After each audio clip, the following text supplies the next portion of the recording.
তো guys old megastar versus new মেগাস্টারের লড়াই কিন্তু পুরোপুরি জমে উঠেছে। হ্যাঁ, আমি কথা বলছি রঘু ডাকাত ভার্সেস দেবী চৌধুরী রানীর। তো গাইস আপনারা জানেন দেবী চৌধুরী রানী ইতিমধ্যেই তার 2 দিন কমপ্লিট করে ফেলেছে এবং দেবদার মুভি রঘু ডাকাত তার 3 দিন কমপ্লিট করে ফেলেছে। তো এই টোটাল 2 দিন এবং 3 দিনের বক্স অফিস কালেকশনে কোন মুভিটা এগিয়ে সেটাই বলবো আজকের এই ভিডিওতে। তো গাইস আপনারা জানেন দেবী চৌধুরী রানীর কিন্তু মারাত্মক লেভেলের রিভিউ আসছে, রেসপন্স আসছে। যদিও আপনারা জানেন দেবী চৌধুরী রানী এই মুহূর্তে কিন্তু একটা আলাদাই খেলা দেখাচ্ছে বাংলার বক্স অফিসে।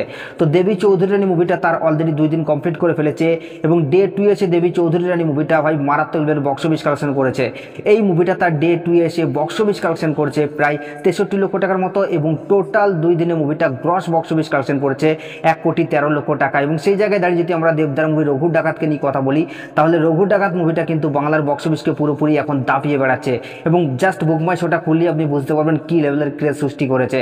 এই মুভিটা তার ডে 3 এসে বক্স অফিস কালেকশন করছে 1,02,00,000 টাকার মতো এবং টোটাল 3 দিনে মুভিটা গ্রস বক্স অফিস কালেকশন করেছে 3,87,00,000 টাকা।